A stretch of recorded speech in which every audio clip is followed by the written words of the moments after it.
Shalom adik-adikku semua, selamat bertemu kembali dalam pembelajaran kita hari ini. Seperti biasa, perkenalkan, nama Bu Guru adalah Kristiani dan kita akan belajar dari satu topik atau tema di kelas 8 dari buku Pendidikan Agama Kristen dan Budi Pekerti edisi revisi 2017, penerbit Kementerian Pendidikan dan Kebudayaan Republik Indonesia tahun 2007, dengan suatu tema Allah tetap bekerja. Sebelum kita memulai pembelajaran hari ini, saya ajak kita tundukkan kepala, kita berdoa. Bapa di surga, kami bersyukur buat hari ini Tuhan beri kami kesempatan sekali lagi untuk kami belajar mengenai kebenaran firman-Mu dalam pembelajaran hari ini.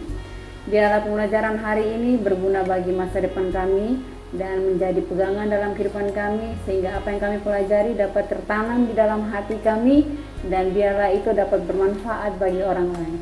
Terima kasih Bapa di surga, dalam nama Bapa, Putra dan Roh Kudus, dalam nama Tuhan Yesus Kristus yang menjadi Tuhan dan Juru Selamat kami berdoa, haleluya, amin. Sebelum kita masuk dalam pembahasan materi hari ini, kita akan belajar tujuan pembelajaran hari ini. Yang pertama, siswa dapat memahami bahwa Allah tetap bekerja dalam segala situasi. Yang kedua, siswa mengakui bahwa Allah berkuasa dalam hidupnya. Yang ketiga, siswa menceritakan pengalamannya berjalan bersama dengan Tuhan. Itulah tujuan pembelajaran yang akan kita capai dalam pembelajaran materi hari ini, dan kita akan mendasarinya dari satu kebenaran firman Tuhan yang sudah tercatat di dalam buku paket yang kalian miliki secara bersama-sama. Mari saya ajak baca bersama dan cermati serta hayati supaya firman yang kita baca dan kita renungkan ini menjadi pegangan dan kita dapat melakukannya di dalam kehidupan kita hari lepas hari.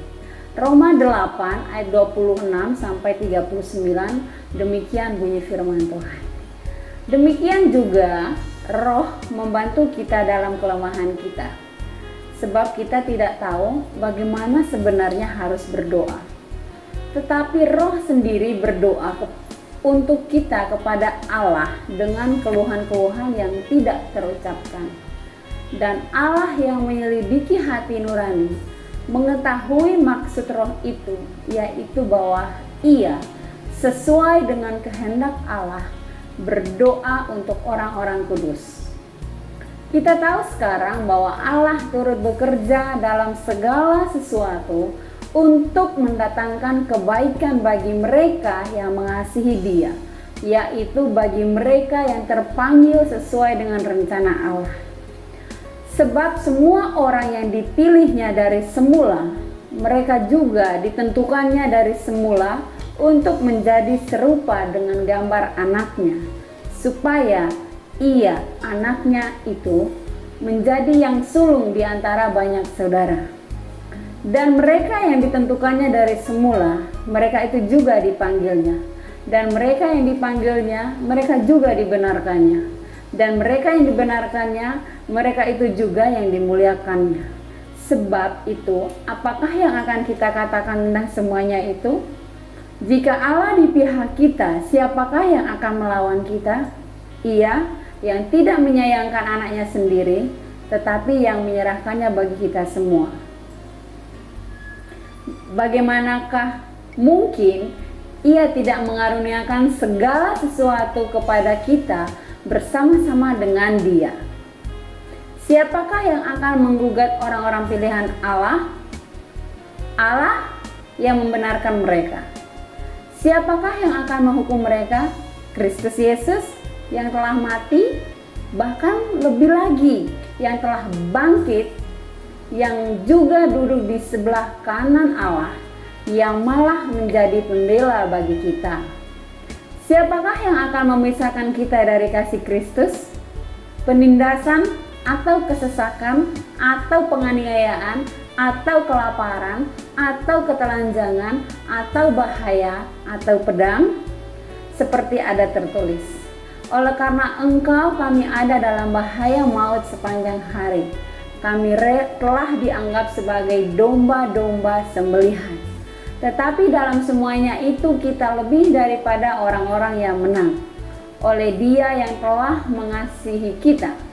Sebab aku yakin bahwa baik maut maupun hidup, baik malaikat maupun pemerintah-pemerintah, baik yang ada sekarang maupun yang akan datang, atau kuasa-kuasa, baik yang di atas maupun di bawah, atau sesuatu makhluk lain, tidak akan dapat memisahkan kita dari kasih Allah yang ada dalam Kristus Yesus Tuhan kita.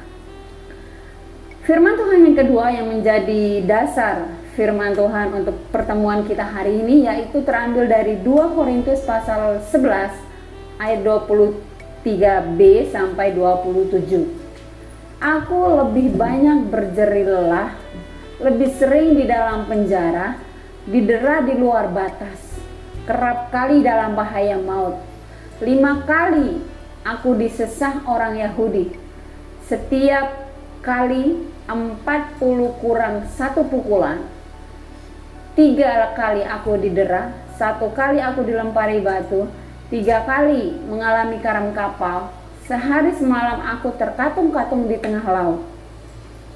Dalam perjalananku aku sering diancam bahaya banjir dan bahaya penyamun, bahaya dari pihak orang-orang Yahudi dan dari pihak orang-orang bukan Yahudi, bahaya di kota, bahaya di padang gurun, bahaya di tengah laut, dan bahaya dari saudara-saudara palsu. Aku banyak berjerih lelah dan bekerja berat. Kerap kali aku tidak tidur, aku lapar dan dahaga. Kerap kali aku berpuasa, kedinginan dan tanpa pakaian. Nah, mari kita menyimak satu cerita sebagai pengantar dari pembelajaran kita hari ini, yaitu cerita mengenai petani dan kudanya. Mari kita simak bersama. Seorang petani memiliki seekor kuda yang sangat bagus. Suatu kali seorang saudagar kaya menawarkan kuda itu dengan harga sangat mahal. Akan tetapi petani itu tidak mau menjualnya. Para tetangganya langsung berkomentar, "Ah, alangkah bodohnya kamu.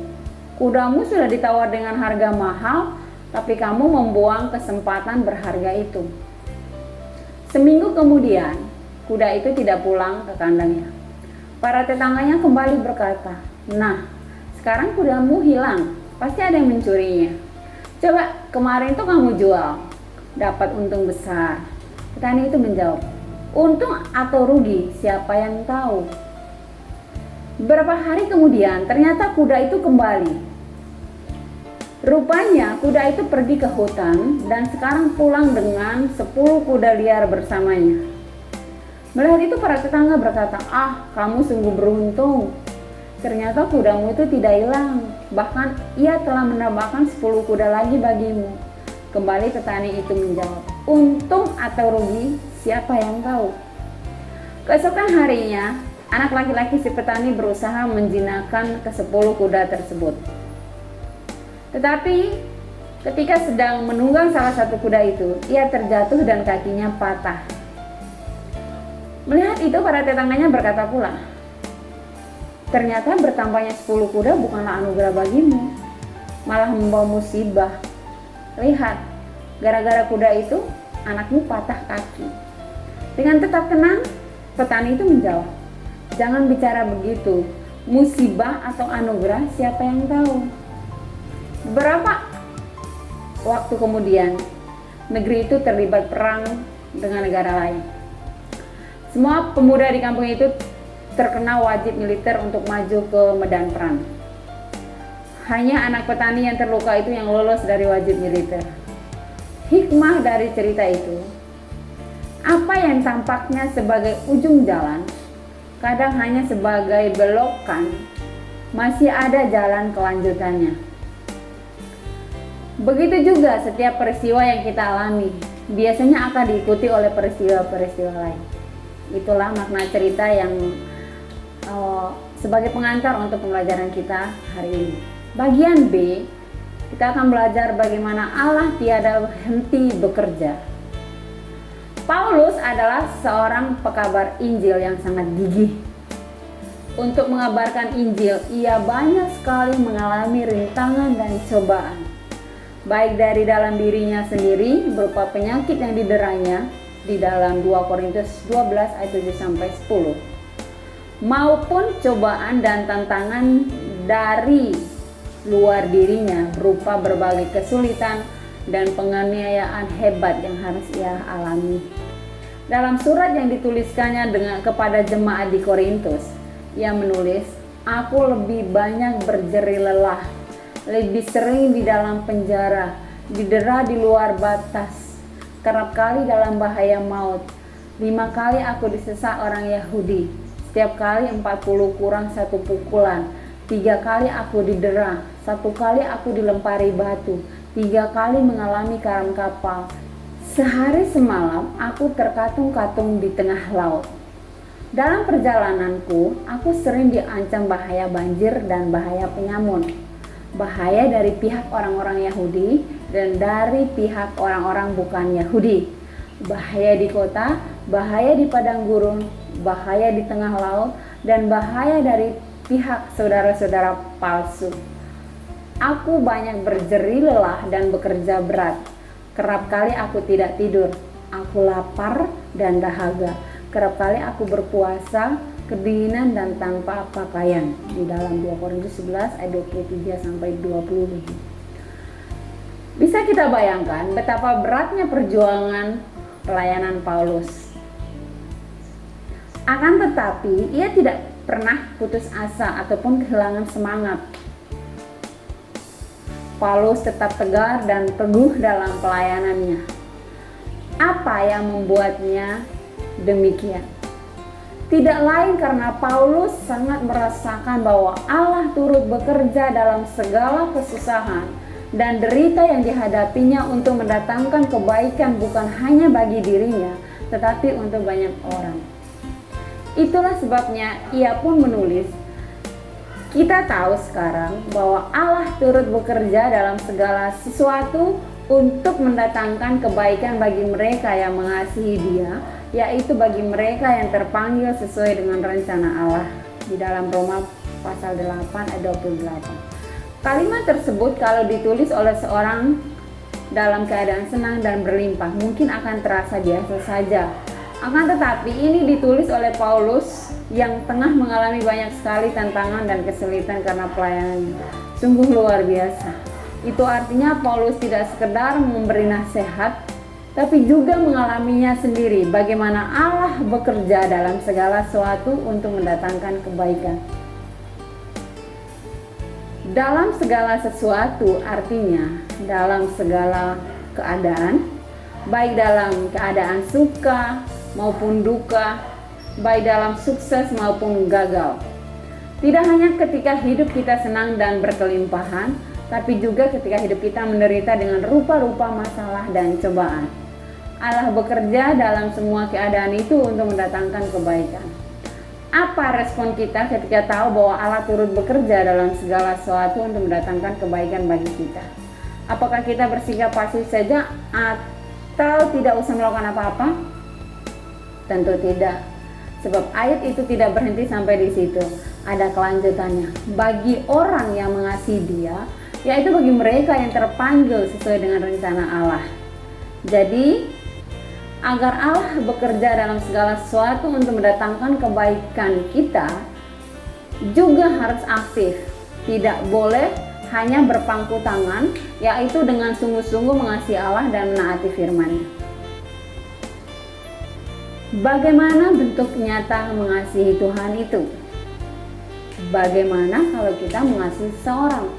Apa yang kita lakukan? Pertama, tentu kita tidak akan melupakan dia dalam aktivitas ataupun dalam keadaan yang tengah kita alami. Yang kedua, kita akan selalu menghargai setiap pemberiannya. Sekecil apapun pemberian dari dia pasti akan terasa bernilai bagi kita. Ketiga, Kita akan selalu berusaha untuk selalu menyenangkan Dia, baik dengan ucapan maupun perbuatan kita. Atau dengan kata lain, pasti kita tidak ingin membuatnya bersedih. Mengasihi Tuhan juga seperti itu. Pertama, kita akan sering-sering mengingat Dia dalam keadaan apapun dan ketika sedang melakukan apapun. Misalnya, ketika bangun tidur, kita ingat Tuhan dan bertelut berdoa. Saat hendak tidur, kita juga ingat Tuhan lalu kita berdoa. Begitu juga di tengah aktivitas kita sehari-hari. Ingatan akan Tuhan bukan hanya akan membuat relasi kita dengan Tuhan lebih dekat, tetapi juga akan menjaga kita dari segala perasaan dan perilaku buruk. Saat hidup kita tengah dilanda susah dan sedih, kita mengingat Tuhan sehingga akan terhibur dan dijaga dari keputusasaan. Mau mencontek atau melakukan tindakan tercelah lainnya, ingat Tuhan. Kita pun dicegah melakukan perbuatan tersebut dan banyak lagi contoh lainnya. Yang kedua, mengasihi Tuhan juga berarti menghargai setiap pemberiannya. Ada banyak pemberian Tuhan dalam kehidupan kita. Waktu, tubuh, kesehatan, keluarga, kesempatan bersekolah, teman, guru, talenta, dan sebagainya. Seberapa besar kasih itu kepada Tuhan bisa diukur dengan seberapa jauh kita menghargai semua itu, merawatnya dengan sebaik-baiknya dan memperlakukannya dengan sebenar-benarnya. Maka salahlah kalau kita berkata, Tuhan aku mengasihimu, tapi kita harus menyia-nyiakan waktu dan talenta kita. Sembarangan dan tidak peduli dengan tubuh dan kesehatan kita, tidak menghargai keluarga dan orang-orang lain di sekitar kita. Seberapa besar kita menghargai setiap pemberian Tuhan, sebegitu jugalah besarnya kasih kita kepada Allah. Yang ketiga, mengasihi Tuhan juga berarti juga selalu berusaha untuk menyenangkannya. Misalnya, Tuhan akan senang apabila kita menjadi pelajar yang rajin, guru yang bertanggung jawab, pekerja yang jujur, pemimpin yang bebas dari korupsi dan kolusi, anak yang berbakti pada orang tua, teman yang ramah dan selalu bersedia membantu orang lain, sahabat yang bisa dipercaya, atau orang Kristen yang setia dan bertanggung jawab dalam pelayanan. Lakukanlah semua itu dengan wujud kasih kita kepada Tuhan. Sebaliknya, kalau kita tahu bahwa perbuatan dan perkataan kita akan membuat Tuhan sedih, janganlah kita lakukan. Seberapa besar kemauan dan usaha kita untuk menyenangkan Tuhan, sebegitu jugalah besarnya kasih kita kepada Tuhan. Begitulah sikap seorang yang mengasihi Tuhan. Jadi kalau kita sudah melakukan hal semua itu, maka sesuai janji Tuhan bahwa Dia akan bekerja dalam segala sesuatu untuk mendatangkan kebaikan bagi kita. Artinya Tuhan tidak akan mengecewakan orang yang selalu berusaha menunjukkan kasih-Nya dalam ucapan maupun dalam tindakan sehari-hari. Nah, dalam bagian C ini adalah kegiatan pembelajaran. Kalian harus membuat kelompok kecil karena ini adalah belajar online, maka bisa didiskusikan melalui media sosial yang kalian miliki, ya, bisa melalui WhatsApp atau Google Classroom, banyak yang bisa didiskusikan, atau Telegram atau Line, banyak. Jawab soal yang ada di sini dan kalian diskusikan. Yang pertama, apa pesan dari cerita petani dan kudanya? Yang kedua, dalam hidupmu pernahkah mengalami hal atau sesuatu yang merugikan ternyata malah membawa keuntungan?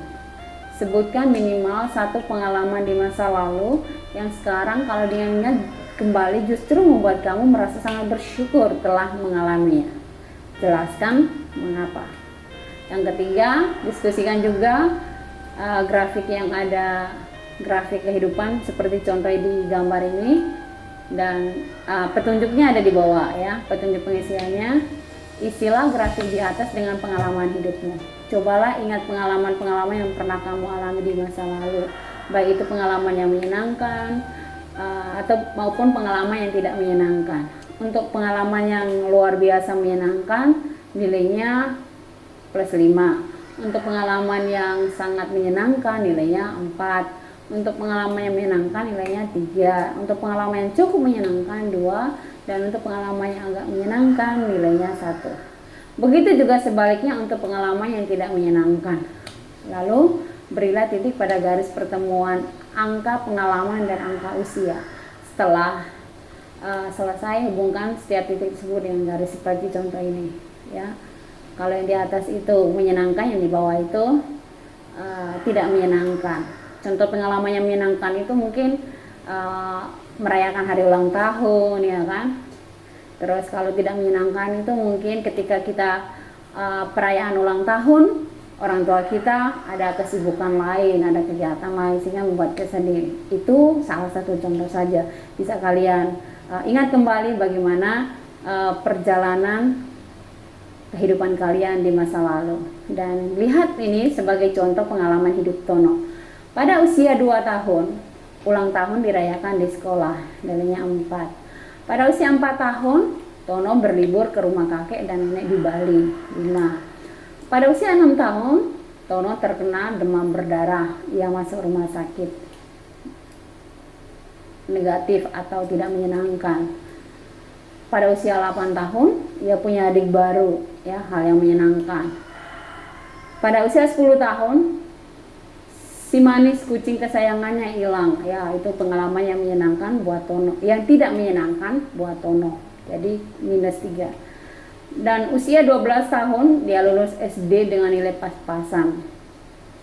Dan usia 14 tahun tidak masuk tim basket, nilai pengalaman hidup yang tidak menyenangkan. Dijumlahkan yang menyenangkan berapa, yang tidak menyenangkan. Kalau kita lihat di sini, yang menyenangkan itu ada 12, 14 ya yang menyenangkan, yang tidak menyenangkan itu ada 12.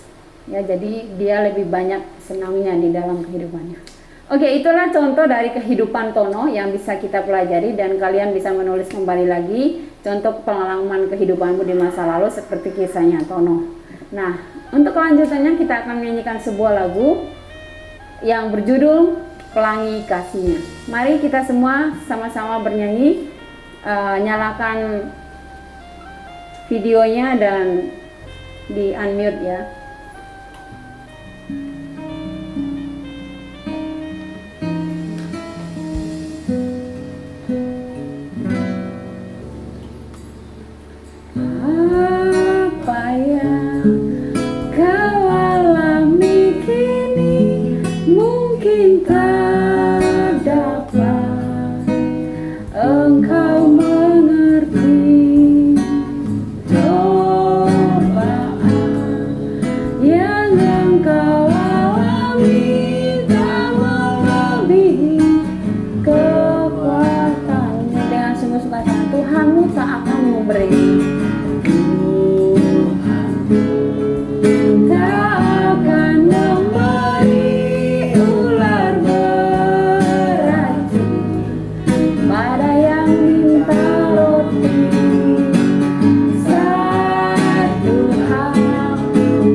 Itulah pujian yang menjadi doa kita, di mana apapun yang kita alami, kita yakin bahwa Tuhan sedang bekerja untuk kebaikan kita. Kita masuk pada evaluasi dari pembelajaran yang akan menjadi evaluasi kita hari ini. Yang pertama, sebutkan apa saja tantangan dan cobaan yang dialami oleh Rasul Paulus dalam tugas pelayanannya seperti yang tertulis dalam 2 Korintus 11 ayat 23b sampai 27 ya. Saya sebutkan beberapa, nanti kalian lengkapi ya, supaya kalian juga belajar rajin membaca firman, rajin memakan firman itu secara pribadi, sama seperti makan makanan jasmani untuk kebutuhan jasmani, kalau firman itu untuk kebutuhan rohani kita atau roh kita. Jadi beberapa hal itu, tantangan dan cobaannya itu, Paulus itu mengalami karam kapal, seringkali tidak tidur ya kan, mengalami cobaan dari orang-orang yang orang Yahudi maupun bukan orang Yahudi, itu beberapa saja. Nanti kalian bisa lanjutkan selidiki firman itu dan tulis di buku catatan atau PR-mu, lalu difoto, lalu diupload ke Classroom sesuai dengan instruksi dari Bapak Ibu guru. Yang kedua, apa yang membuat Rasul Paulus tetap tegar dan teguh dalam tugas pelayanannya sebagai pemberita Injil? Seperti yang sudah kita pelajari dari materi kita tadi, yang membuat Rasul Paulus tetap tegar dan teguh dalam tugas dan pelayanannya sebagai pemberita Injil adalah karena Rasul Paulus memiliki keyakinan yang teguh bahwa Allah itu turut bekerja di dalam segala sesuatu untuk mendatangkan kebaikan bagi orang yang mengasihi Dia. Itu yang menjadi kekuatan buat Paulus, sehingga ia tetap tegar dan teguh sekalipun banyak tantangan dan hambatan yang dia hadapi. Yang ketiga, berikan contoh apa yang tampaknya sebagai pengalaman buruk, ternyata Tuhan pakai untuk mendatangkan kebaikan. Contoh seperti ini banyak ya. Contohnya, karena ini adalah anak SMP kelas 8 nih, wah, bisa yakin nih kalian lagi incar cowok ganteng atau cewek cantik ya kan. Terus kalian lihat, wah kayaknya ini cewek ini, kalau kalian sebagai cowok ya kan, lihat cewek cantik terus wah kayaknya aku pengen deh dia gitu. Tapi kenyataannya kita tidak bisa menggapai itu, atau sebaliknya. Ceweknya pun lihat cowoknya ganteng, keren ya kan, naik mobil ke sekolah ya kan, terus makan di kantin, terus temani kalian, kayaknya aku nih terasa tertarik sama dia. Sebenarnya kalau kita mau berbicara tentang pengalaman buruk seperti ini ya, bagi anak SMP ya itu sebagai pengalaman buruk. Kalau seandainya dia katakan cinta dan dia tidak terima, ya itu pengalaman buruk kalau bagi anak SMP. Beda lagi kalau SMA atau perkuliahan atau orang tua. Setiap orang itu punya pengalaman buruk tersendiri. Ya, itu salah satu contoh saja yang bisa dibagikan untuk kalian. Yang keempat adalah apa artinya mengasihi Tuhan? Berikan beberapa contoh tindakan atau sikap yang menunjukkan kasih kepada Tuhan. Mengasihi Tuhan itu artinya kita harus memberikan seluruh totalitas kehidupan kita, baik dalam perilaku maupun tindakan, namun semua itu akan diproses oleh Tuhan sampai sempurna ketika Yesus datang. Dalam perjalanan kehidupan kita di dunia, kita pasti akan namanya gagal, jatuh, bangun lagi, itu biasa. Jadi ketika kita gagal, tetap mengasihi Tuhan. Ketika kita sukses, kita tetap mengasihi, itu biasa ya. Jadi mengasihi Tuhan itu baik situasinya senang ataupun duka, kita tetap berkata bahwa Tuhan Yesus itu baik. Nah, contohnya apa? Contoh tindakan yang mengasihi Tuhan, contohnya saya pernah membaca sebuah buku ini dari penerbitnya orang Amerika. Judulnya itu mengenai kekecewaan terhadap Allah. Ceritanya bahwa ini ada seorang laki-laki, ya, di laki-laki sama perempuan ini kuliah di, laki-lakinya di sekolah teologi dan ceweknya ini sekolah kedokteran. Singkat cerita, semester 1 sampai akhir mereka pacaran, dan akhirnya pada saat mau wisuda keduanya, karena memang sama-sama tingkat dan sama-sama mau wisuda, akhirnya karena mereka sudah berencana setelah selesai wisuda itu mereka harus mau menikah, dan ternyata dalam perencanaan itu berbanding terbalik. Orang tua dari pihak laki-laki ini meninggal, kedua-duanya meninggal. Lalu pacarnya yang perempuan atau calon istrinya dari laki-laki ini meninggalkan dia dan pergi dengan laki-laki lain. Dan akhirnya laki-laki ini menyalahkan Tuhan. Si cowok ini menyalahkan Tuhan bahwa Tuhan, aku kan sudah mengasihi Tuhan, bahkan aku sudah sekolah teologi ya kan. Kenapa Tuhan mengasihi aku lagi? Kenapa Tuhan memberikan cobaan ini begitu berat bagi saya? Dan akhirnya cowok ini menyalahkan Tuhan. Dia kecewa terhadap Tuhan dan ia tidak mau lagi sekolah teologi dan dia tidak wisuda. Dan dia meninggalkan Tuhan. Nah, itu contoh yang tidak menunjukkan dia tetap mengasihi Tuhan. Kalau contoh yang mengasihi Tuhan tadi seperti Paulus. Sekalipun dia banyak sekali mengalami tantangan dari dalam dirinya maupun dari luar dirinya, dia tetap mengasihi Tuhan. Nah, kalian bisa kasih contoh banyak hal di dalam kehidupan ini yang bisa kalian tuliskan di dalam bukumu sendiri supaya menambah wawasan. Nah, tibalah saatnya kita pada rangkuman untuk pembelajaran kita hari ini. Allah bekerja dalam segala sesuatu, suka maupun duka, untuk mendatangkan kebaikan seperti dalam hidup Paulus. Akan tetapi, bukan berarti kita tidak usah berbuat apa-apa, hanya pasif dan pasrah. Kita harus aktif, yaitu dengan menunjukkan sikap mengasihi Allah dalam kehidupan sehari-hari. Mengasihi Tuhan berarti kita selalu mengingat Tuhan. Kita akan selalu berusaha menyenangkan Tuhan. Kita akan selalu menghargai setiap pemberian Tuhan. Tuhan tidak akan mengecewakan orang yang telah berusaha menunjukkan kasih kepada Tuhan. Itulah rangkuman pembelajaran kita hari ini, dan kita akan berdoa untuk menutup pembelajaran kita hari ini. Mari kita berdoa, tundukkan kepala sebagai ucapan syukur kita kepada Tuhan. Bapa, kami bersyukur buat hari ini Tuhan telah memberikan kami kesempatan untuk belajar bagaimana kami menyadari bahwa Tuhan tetap bekerja di dalam segala situasi, baik suka maupun duka dalam kehidupan kami, senang ataupun susah. Tuhan mengajarkan kami untuk kami selalu mengandalkan Tuhan, mengingat Tuhan dan menyenangkan Tuhan di dalam kehidupan kami. Terima kasih Bapa, berkati kami semua, berkati orang tua kami, berkati semuanya, sehingga kami tetap semangat di dalam menyelesaikan studi kami. Terima kasih Bapa, dalam nama Tuhan Yesus kami berdoa, haleluya, amin.